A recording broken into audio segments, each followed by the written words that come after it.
ओम शांति। हाणे 2 मिंट बाबा की याद था करो। मां आत्मा निराकार ज्योतिर्बिंदु भ्रुकुटी जे विच में वेठी आं। मां आत्मा निराकार परमात्मा जी संतान।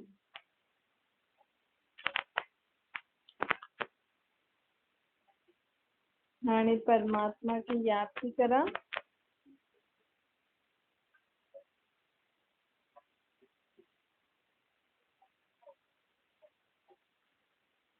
हाणे मां आत्मा परमात्मा जा मां वाक्य थी ॿुधां।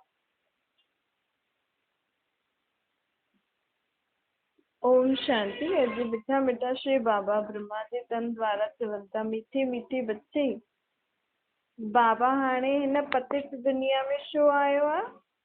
असांखे पावन ठाहिण। आत्मायूं जो पतित ठही वियूं आहिनि, उन्हनि खे पावन केरु ठाहींदो आहे? पतित पावन निराकार परमात्मा शिव ब्रह्मा जे तन में अची करे ज्ञान ॾेई करे पावन ठाहींदो आहे। ये ज्ञान भी बाबा चईंदा आहिनि, ये ज्ञान भी आत्माउनि खे पावन ठाहिण वारो आहे। ये ज्ञान आत्माउनि खे परमात्मा 5000 साल में हिकु बार ई ॾींदो आहे। और इहो ज्ञान सिर्फ़ परमात्मा ही ॾेई सघंदो आहे आत्माउनि खे। बाक़ी कोई भी शरीरधारी आत्मा पर ये ज्ञान न ॾेई सघंदी आहे। परमात्मा भी ब्रह्मा जे तन जो आधार वठी करे इहो ज्ञान ॾींदो आहे। छो जो ज्ञान ॾियण लाइ मुख त खपे, परंतु पंहिंजो शरीर न वठंदो आहे। ब्रह्मा जे तन में अची करे ब्रह्मा जे मुख जे आधार सां असांखे इहो ज्ञान ॾींदो आहे। इन करे गऊ मुख जो ॾाढो यादगार आहे। गऊ मुख त ब्रह्मा जे मुख द्वारा असांखे भॻवानु ज्ञान ॾिनई, जंहिंसां असां आत्मायूं पावन ठही असां। भक्ति मार्ग में हुनजो यादगार गांइ जे मुंहं सां गंगा जल निकिरे थो, इहे ॾेखारींदा। परंतु गांइ जे मुंहं सां कीअं गंगा जल किथे बि ठाहे छॾींदा आहिनि, उते गंगा जल थो निकिरे। परंतु बाबा चए थो, असली में त मां मनुष्य जे तन में अची करे तव्हांखे उनजे मुख द्वारा एतिरो ज्ञान ॾिनो, अर्थात एतिरी सम्झ ॾिनी, जंहिंजे कारण आत्मा पंहिंजी विकार बुराई आसुरी स्वभाव संस्कारनि सां मुक्त थी वई। एतिरी आत्मा खे सम्झ ॾिनी। कोई सुठी सम्झ ॾींदो आहे त हुनजो जीवन ठही वेंदो आहे न। चईंदा आहिनि कि तव्हां असांखे एॾी सुठी राह ॾेखारी कि असांजो जीवन ई सुठो थी वियो। त परमात्मा बि हिकु बार अची करे असांखे एतिरो सुठो ज्ञान ॾींदो आहे, एतिरी सुठी सम्झ ॾींदो आहे, जंहिंसां असांजो जीवन स्वर्ग में वञण जे लाइक़ु थी वेंदो आहे। अर्थात असां देवता मिसल थी वेंदा आहियूं। अर्थात असां में दैवी गुणनि जी धारणा थी वेंदी आहे। असां आसुरी गुण स्वभाव संस्कार सभु छॾे छॾंदा आहियूं। एतिरी असांखे ऊची सम्झ बाबा ॾींदो आहे। बाप ईंदो आहे आत्माउनि खे सम्झाइण लाइ। परमात्मा किथे रहंदो आहे? परमधाम, मूल वतन। हुनखे परमधाम बि चइबो आहे, मूल वतन बि चइबो आहे, शांति धाम बि चइबो आहे, निर्वाण धाम बि चइबो आहे। उतां खां बाबा हिन दुनिया में, असां बि उतां खां ई आया आहियूं मथां, सृष्टि चक्कर मथे, सृष्टि चक्कर खां परे, चांद तारे सूर्यनि खां परे, फरिश्तनि जी दुनिया खां बि परे, निराकारी दुनिया खां असां बि आत्मा आया आहियूं। लेकिन असां हिते ईंदा आहियूं, पंहिंजो शरीर वठंदा आहियूं हिन दुनिया में, लेकिन बाबा पंहिंजो शरीर न वठंदो आहे। त बाबा चए थो, हाणे मां हिन पराई दुनिया, पराए देश में, पराए शरीर में आयो आहियां। असां हिन दुनिया में सतयुग में आयासीं। उन समय असांजो राज्य हुयो न। उन समय परमात्मा बाबा असांखे अहिड़ी दुनिया ठाहे ॾिनई त उते सभु परमात्मा जे नियम अनुसार हलंदो हुयो, सुख शांति संपत्ति हुई। हाणे ये रावण जो राज्य, इन करे बाबा चए थो, मां पराई दुनिया पराए शरीर में आयो। छो जी असां त हिसाब किताब चुकतो कंदे कंदे हिन रावण जी दुनिया में फसी विया आहियूं। लेकिन हिन रावण जी दुनिया में असांखे केरु कढंदो? असांखे हितां मुक्त केरु कंदो? ज़रूर कोई सर्वशक्तिवान खपे, जेको हिन विकारनि ते जीत पाराइण लाइ असांखे शक्ति ॾे। ॾिसो, ये विकार केॾा ख़राब आहिनि। सन्यासी बि इन करे गरबा छॾिया कि भई असां हिन दुनिया में न रही सघंदा आहियूं, कि हिन विकारनि जी दुनिया में गृहस्थी में रही करे असां भॻवान खे न यादि करे सघंदा। लेकिन बाबा हाणे चए थो घर गृहस्थ में रही करे तव्हां मूंखे यादि करे हिन विकारनि ते अर्थात रावण ते विजय पाए सघंदा आहियो। हाणे घर बार छॾण जी दरकार न आहे। सन्यासियुनि जो कयो उहो उन्हनि वटि परमात्मा जी शक्ति न हुई। उन्हनि परमात्मा जी शक्ति प्राप्त करण लाइ जंगलनि में तप कयो। हाणे असांखे घर वेठे परमात्मा पंहिंजो परिचय ॾिए थो। चए थो मूंखे यादि करो त तव्हां घर में रहंदे बि उहे सर्व शक्तियूं सर्व गुण सर्व ज्ञान पंहिंजे अंदरि प्राप्त करे सघंदा आहियो, जंहिंजे लाइ सन्यासियुनि घर बार छॾियो, पंहिंजी स्त्री पंहिंजे ॿारनि खे छॾियो। इहो बाबा हाणे छो जो हिन समय परमात्मा सृष्टि ते आयो आहे न।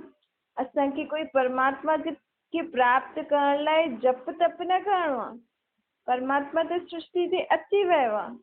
सिर्फ़ु हाणे असांखे हुनखे यादि करे पंहिंजे अंदरि शक्तियूं धारण करणु आयो आहे। ख़ुदि जो परिचय ॾिनो अथई, ख़ुदि ई चए थो त छो जो हाणे नयो युग अचण वारो आहे। असां ॾाढो समय खां बाबा खे सॾु था करूं न, ऐं बाबा चए थो मूंखे गृहस्थ जीवन ई सुधारणो आहे। मूंखे सन्यासियुनि जो जीवन न वधाइणो आहे। मूंखे गृहस्थी वारो जीवन खपे, लेकिन सुख शांति वारो। मुंहिंजी दुनिया में स्वर्ग में जेकी स्वर्ग जी स्थापना बाबा करे थो, उन्हनि जी दुनिया में गृहस्थी हूंदी जंहिंमें सुख शांति पवित्रता संपत्ति हूंदी। ओड़ी गृहस्थी बाबा हाणे स्थापना थो करे त गृहस्थनि खे ज्ञान ॾींदो न। सन्यासियुनि जे शरीर में अची करे थोड़ी ज्ञान ॾींदो। सन्यासियुनि जे शरीर में अची करे ॾे त माण्हू सम्झंदा असांखे बि सन्यास करिणो पवंदो। लेकिन बाबा चए थो घर गृहस्थ में रहंदे हुए हाणे जेकी मां तव्हांखे सम्झानी ॾियां थो उन ते हली करे पंहिंजे जीवन खे सुठो ठाहियो। गृहस्थी खे सुख शांति पवित्रता संपन्न ठाहियो। संपत्ति त तव्हांखे सत्संग में मिलंदी ई सही, लेकिन हिते सुख शांति पवित्र कीअं रहूं असां, उन जे लाइ सभिनि खां बाबा पहिरियों सम्झानी छा थो ॾिए, जेको बि तव्हां मुंहिंजो मुंहिंजो चईंदा आहियो न उनखे तुंहिंजो कर। इहे सभु तुंहिंजो थी। ऐं तुंहिंजो अर्थात परमात्मा जी राय सां ई उथो वियो खाओ पीओ कर्म करो धंधो करो। एतिरो असां जॾहिं ध्यानु रखंदासीं सॼो ॾींहुं, तॾहिं असांजी गृहस्थी परमात्मा पंहिंजी शक्ति सां ज्ञान सां सुख शांति वारी ठाहे सघंदा। ॿियो बाबा चए थो विकारनि खे छॾो, पंहिंजे पाण खे देह न सम्झो। मां आत्मा आहियां, हिन शरीर सां कर्म करां थी। असां सभु आत्मायूं भाव आहियूं, शरीर सां अलॻि अलॻि संबंध सां पाठ विझाइनि था, लेकिन असांजो असली संबंध छा आहे? भाव आहे। असांजो असली धर्म छा आहे? आत्मा जो सुख। आत्मा जो असली धर्म आहे पहिरियों आहे शांति। शांति सां हर कुझु कर्म करणु, पवित्र रहनि। उन खां पोइ सुख आनंद प्रेम शक्ति हुई सभु ईंदा। त आत्मा पंहिंजे असली धर्म ते टिकी करे पंहिंजे पाण खे पहचाने करे परमात्मा जी यादि में रही करे पंहिंजी गृहस्थी हलाए। आत्मा असुल में गृहस्थी थोड़ी आहे। आत्मा त निराकार ज्योतिर्बिंदी आहे न। गृहस्थी कीअं ठही आहे आत्मा? जॾहिं शरीर में आई आहे। हाणे ई मां अगरि कोई गृहस्थी वारी आत्मा पंहिंजो शरीर छॾे त उहो कहलाईंदी छा गृहस्थी? न कहलाईंदी न। आत्मा त निराकार ज्योतिर्बिंदु। सिर्फ़ु असां सभिनि आत्माउनि जो भाव जो नातो आहे ऐं असांजो पीउ परमात्मा आहे। ये गृहस्थी त असां हिन शरीर में अची करे इहा स्थापना कई आहे न खेल खेॾण लाइ। भई गृहस्थी माण्हू न हुजे त सोचो मां छा करां, हिन करे शादी कंदो, ॿार कंदो, पोइ हुनखे पालण ज़िम्मेवारी ईंदी त धंधो कंदो, संबंधारी निभाईंदो। हीअं खेल खेॾण लाइ इहे माण्हू इहे कंदा आहिनि। लेकिन असल में त असां आत्मा निराकार ज्योतिर्बिंदु आहियूं न। असांजो सभिनि जो हिक ॿिए सां नातो भाउ जो आहे। इहे त खेल खेॾण लाइ जे गुड्डे गुड़िया जा न उन्हनि खे शादी कराईंदा आहिनि, इहे कंदा आहिनि, ईअं ई असां बि ईअं ई था करूं। हाणे इहे गुड्डे गुड़ियनि जो खेल खेॾी खेॾी असां थकी विया आहियूं। असांखे हाणे एतिरी बि सम्झण आहे कि जेको असां खेल खेॾूं था हुन में ख़ुशियूं कीअं अचनि, सुख कीअं अचे, शांती कीअं अचे, शुद्धता पवित्रता कीअं अचे। सभु असां खेल खेॾी करे फसी आहियूं हिते। त हाणे बाबा असांखे वरी खां चए थो कि ख़ुदि मूंखे यादि करो ऐं जेको मां ज्ञान ॾियां थो उनखे ॿुधो सम्झो, मूंखे यादि करे हर कर्म करो, त मां तव्हांखे सेखारींदमि कि वापसि खां इहो जेको गृहस्थी जो खेल था सतयुग खां खेॾो था, उन में सुख शांति कीअं? दुनिया में हाणे दुख ई दुख आहे, न कोई कम जी दुनिया न रही आहे। बाबा चए थो इहा आहे विषय सागर जी दुनिया। बाबा सतयुग आहे खीर सागर जी दुनिया। अर्थात विषय सागर अर्थात सभु कुझु बुरो ई बुरो, कड़ो ई कड़ो आहे। कुझु साफ़ चीज ॾेखारे में नथी अचे। कोई छा थो चए, कोई छा थो चए, कहिड़ी चीजूं बि कूड़ियूं कूड़ियूं थी मिलनि, सभिनि में मिलावट, खाइण पीअण ते। इहे विषय सागर मां हाणे बाबा असांखे खीर सागर में थो वठी वञे।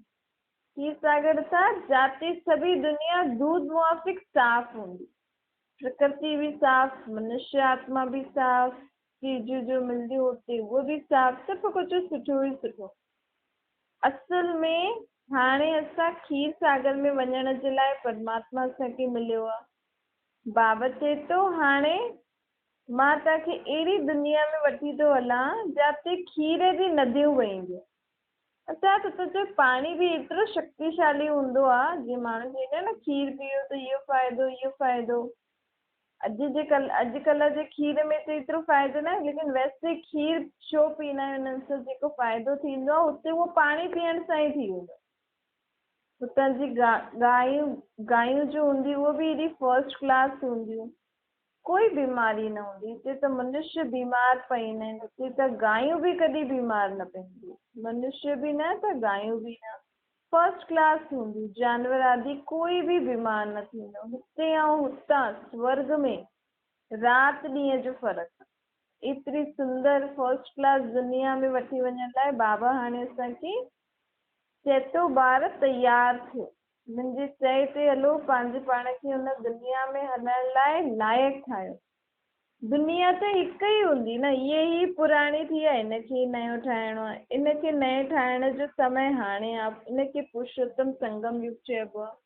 हाणे बाप असां सभिनि खे वापसि वठी वञण लाइ आयो आहे। बाप चवंदा आहे जो बि ॿार आहिनि, कोई अल्लाह खे, कोई गॉड खे, कोई भॻवान खे पुकारंदो ई रहंदो आहे।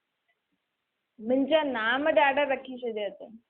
बाबा चए थो मुंहिंजा हिन दुनिया में नाम ॾाढा रखी छॾिया अथनि, लेकिन मां यथार्थ रूप में मुंहिंजो नाम रूप देश काल कर्तव्य छा इहे कोई न ॼाणंदो आहे।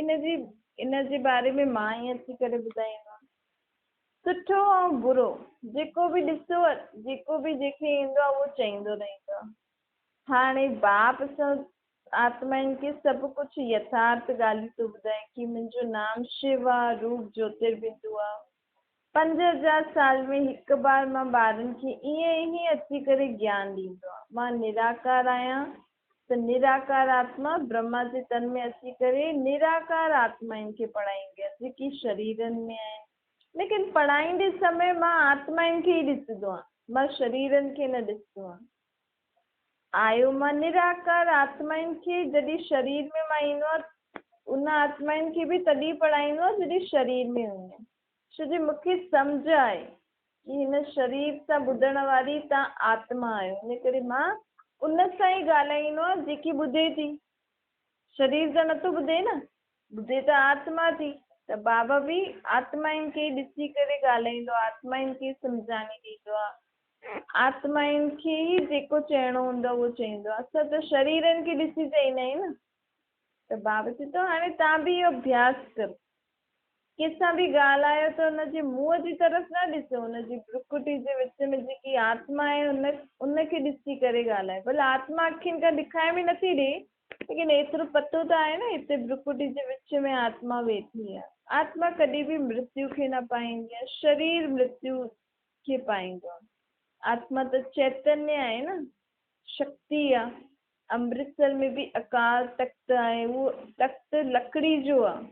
हाणे उन वीचारनि खे त पतो न आहे कि परमात्मा कोई लकड़ी जे तख्त ते थोरी ईंदो आहे। परमात्मा बि शरीर जे इहे भ्रुकुटी जे विच में जेको तख्त आहे हिते ई ईंदो आहे, लेकिन कहिड़े तख्त में ईंदो आहे? कंहिंजे शरीर में इहे भ्रुकुटी जो तख्त आहे, कहिड़े आत्मा जे शरीर जे तख्त में ईंदो आहे, इहो उन्हनि खे न पतो। बसि ठाहे रखियो अथनि तख़्त। हाणे बाबा चए थो मां तव्हांखे ॿुधायां थो कि मां हिन ब्रह्मा जे तख़्त ते ईंदो। मां पंहिंजो कॾहिं बि इहे अकाल तख़्त न वठंदो आहे। अकाल तख़्त छा? भ्रुकुटी जे विच जो स्थान। बाबा कॾहिं बि ख़ुदि जो न वठंदो आहे। ख़ुदि जो वठे त पोइ जनम मरण जे चक्कर में अचिणो पए। अकाल मूर्त आत्मा हिकु शरीर छॾे ॿियो वठंदी आहे। इन आत्मा जो इहे शरीर रथ हूंदो आहे। त बाबा बि ब्रह्मा जो शरीर रूपी रथ ते अची करे अकाल तख़्त ते वेठो आहे। बाबा ज्ञान जो सागर आहे न, त जॾहिं ब्रह्मा जे तन में ईंदो आहे त अची करे असांखे ज्ञान ॾींदो आहे। त माण्हू ॾिसंदा आहिनि कि इहे त ब्रह्मा जो शरीर आहे, त इहे एतिरो ऊंचो ज्ञान केरु थो ॾे? त जेके सम्झ में अची वेंदी आहे भई इहो ब्रह्मा जो शरीर आहे, हिन जे शरीर में कोई ॿी आत्मा आहे जो असांखे इहो ऊंचो ज्ञान थी ॾे। परमात्मा ख़ुदि ई अची करे पंहिंजी पहचान हुन शरीर में अची करे ॾींदो आहे कि मां केरु आहियां। सम्झण वारा सम्झंदा आहिनि, निश्चय थींदो आहे, पोइ अॻियां हलंदा आहिनि। भक्ति मार्ग में त शास्त्र आदि पढ़ी करे ॿुधाईंदा आहिनि त जीअं ई बाबा हुन जे शरीर में ईंदो अथसि ब्रह्मा जे शरीर में, ऐं ज्ञान ॾियण लॻी वेंदो। कोई शास्त्र आदि खणी करे न पढ़ंदो आहे।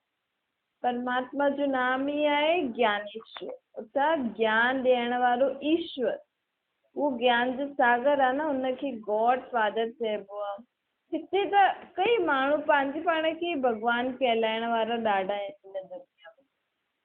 त ॾिसो, हिकु तरफ़ चवनि था असां भॻवानु आहियूं, ॿी तरफ़ कुझु न कुझु उल्टो सुल्टो कमु कंदा रहंदा आहिनि, दुख ॾींदा रहंदा आहिनि, त भॻवान जी ग्लानी कंदा आहिनि न।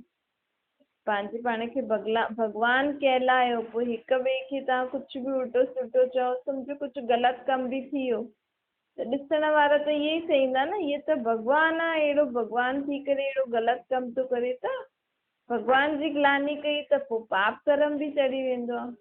बाबा चईंदा मां कोई कंहिंजे बि शरीर में न ईंदो आहे, मुंहिंजे लाइ त हिकु इहे ब्रह्मा जो शरीर ई आहे जंहिंजे शरीर में मां ईंदो आहे।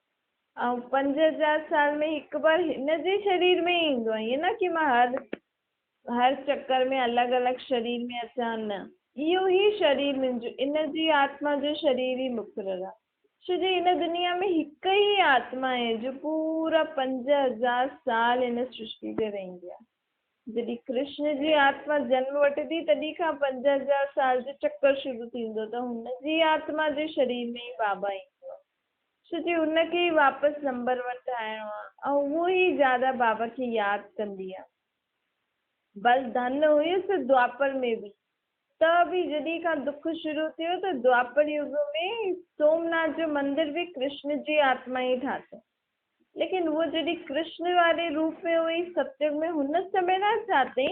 जॾहिं कृष्ण जी आत्मा द्वापर युग में आई तॾहिं हुन परमात्मा जो सोमनाथ मंदिर ठातईं। जी दुख शुरू थियो न, परमात्मा खे सभिनि खां ज्यादा प्यार करण वारी बि उहा ई आत्मा। ईअं त ॾाढी सारी आत्मा आहिनि, लेकिन ज्यादा चइबो आहे न। असां त ॾिसो भॻवान खे यादि था करूं, पोइ थोरी सी ख़ुशी थी थिए, थोरो थिए थो, त उन तरफ़ परिवार ॿार हिननि तरफ़ ध्यानु थो हली वञे। लेकिन जॾहिं शिव बाबा ब्रह्मा जे तन में आयो त हिन ब्रह्मा ख़ुदि जो ई सभु कुझु छॾे छॾियईं, भई हाणे मां सभु कुझु परमात्मा जे कार्य में लॻाईंदमि। एतिरो हुनखे निश्चय थी वियो न परमात्मा जे मथां कि परमात्मा खे मां एॾे समय खां सॾु कयो, उहो धरती ते आयो आहे, पंहिंजो कर्म थो करे, त मां बि हाणे हुनजे कर्म हुनजे धंधे में मददगार थींदमि न। मां बाक़ी दुनिया जो धंधो करे छा कंदमि? त हुनजो एतिरो निश्चय, एतिरो पक्को विश्वास, एतिरो प्यार, एतिरी सम्झ हुयसि कि हा इहे मुंहिंजे अंदरि जेको आयो आहे, मूंसां जेको ॻाल्हाए थो, इहे स्वयं परमात्मा आहे। सम्झ बि त खपे न एतिरी कि भॻवान जो ई ज्ञान आहे। त बाबा चए थो न ब्रह्मा जी आत्मा में एतिरी सम्झ, एतिरो निश्चय हुयो, तॾहिं त हुन एॾो पंहिंजे ॿारनि खे बि कुझु न ॾिनई, सभु कुझु परमात्मा जे हिन कार्य में लॻाए छॾियईं। उहो बि इन ज्ञान जी शुरूआति करणी हुई, लेकिन हाणे त बाबा चए थो गर्भगृहस्थ में रहंदे सभु इहे ई सम्झो कि सभु कुझु परमात्मा जो आहे। पोइ परमात्मा जे उन्हनि खां ई पुछी करे पंहिंजे देह जे संबंध, पदार्थ, वस्तु, पैसा आदि जेका आहिनि उनजी श्रीमत अनुसार पंहिंजे जीवन में कार्य लगायो। हाणे मुंहिंजो शरीर, मुंहिंजो मन, मुंहिंजो घर, मुंहिंजो धन, मुंहिंजा ॿार, मुंहिंजो पति, मुंहिंजी पत्नी, ईअं न। हाणे सभु कुझु कंहिंजो आहे? परमात्मा जो। परमात्मा जी यादि में रही करे हर संबंध निभायो, हर धंधा दौरी गृहस्थी निभायो, ॿारनि खे संभालियो, त ऑटोमेटिकली सम्झ में अची वेंदो न, इहे परमात्मा जा ॿार आहिनि, परमात्मा जो धंधो आहे, परमात्मा जो घर आहे। इन रीति हाणे कार्य करो। हाणे बाबा असांखे इहो पुरुषार्थ करण लाइ चए थो, छोजी जेसि ताईं महिनत न कंदासीं तेसि ताईं प्राप्ति कीअं थींदी। पुरुषार्थ अर्थात महिनत त करणी पवंदी न।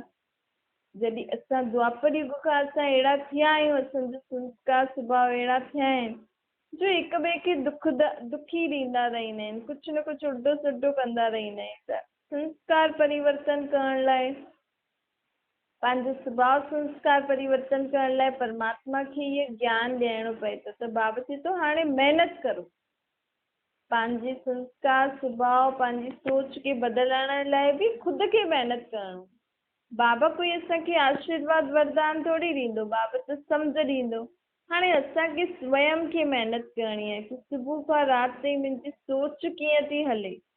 घड़ी घड़ी पंहिंजे खे चेक करो, राति जो ई न करो, विच विच में बि चेक करो, मां छा थी सोचां, कीअं थी ॻाल्हायां, छा थी ॿुधां, कम जी ॻाल्हियूं ॿुधां थी, कम जी ॻाल्हियूं ॾिसां थी, आलतू फालतू सोचां थी, ॾिसां थी, ॿुधां थी।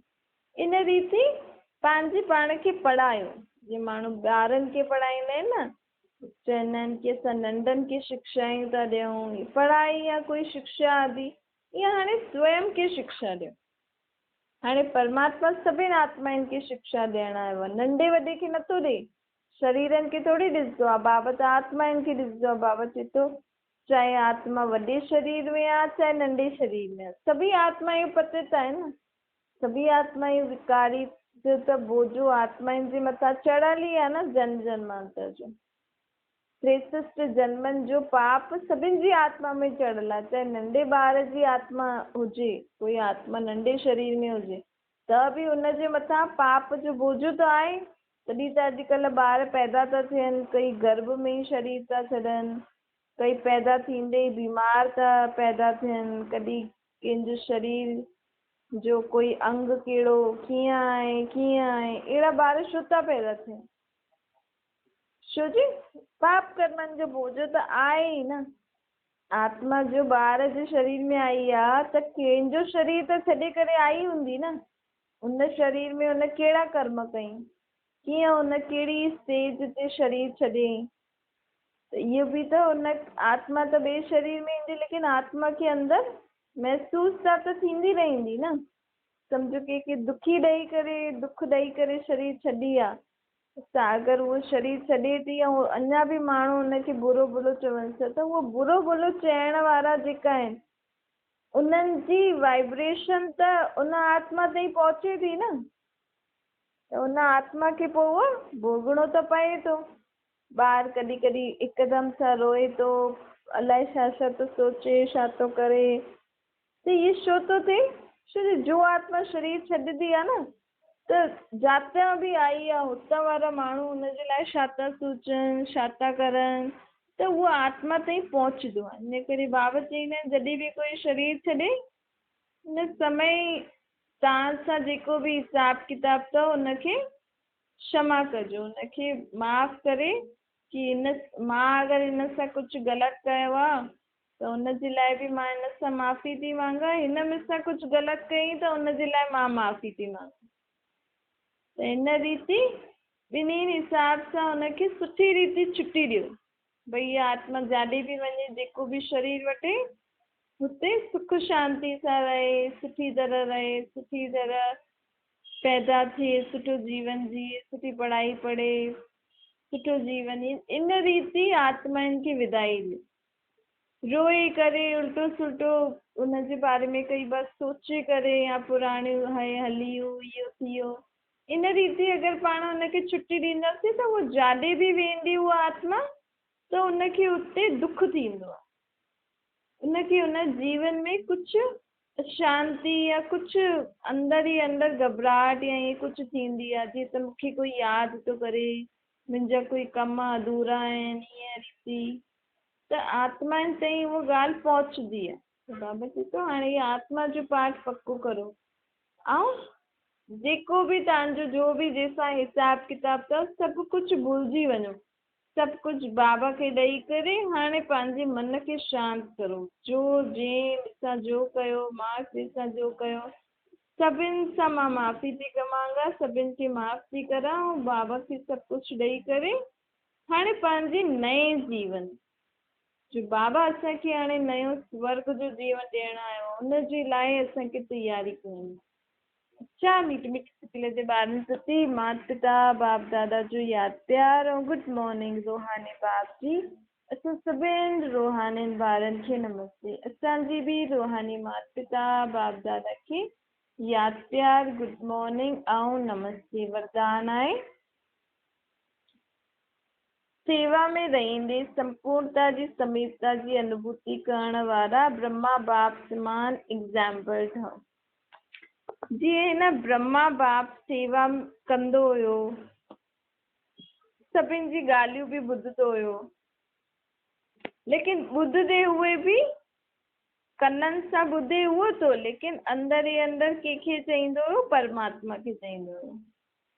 त बाबा चए थो ईअं ई असांखे बि कोई बि कुझु ॿुधाए थो, कुझु बि कहे थो, कम जी ॻाल्हियूं ॿुधो ऐं उहो ॻाल्हियूं बि ॿुधंदे समय बाप जी यादि में रहो त असां उहो कमु उन ॻाल्हि खे सुठी रीति सम्झी सघंदासीं, उनखे पूरो करे सघंदासीं। स्लोगन आहे हर कर्म में कर्म ऐं योग जो अनुभव थियण ई कर्म योग आहे। कर्म कंदे असांखे सिधा परमात्मा जी यादि में रहणो। हीअं न सिर्फ़ु सुबुह जो या शाम जो या जॾहिं बि समय मिलियो थोरो समय परमात्मा खे यादि कयो बसि पोइ पंहिंजे कम में लॻो न। विच विच में बि असांखे परमात्मा जी यादि अचणी आहे, परमात्मा खे पंहिंजो साथी ठाहे करे कमु करणु। कोई साथी हूंदो आहे त हुनजी यादि सदा रहंदी आहे न, ईअं ई उन सां गॾु असांखे परमात्मा खे यादि कयो, मन सां मन जी ॻाल्हियूं कयो, पंहिंजी आत्मा में शक्ति भरियो, पोइ परमात्मा खे चयो हलो असां हाणे कर्म था करूं, हलो असां हाणे सनानु था करूं, रोटी था खाऊं, धंधो था करूं। इन रीति परमात्मा खे सदा पाण सां गॾु रखो, तॾहिं असां कर्म योगी कहलाईंदासीं। अच्छा ओम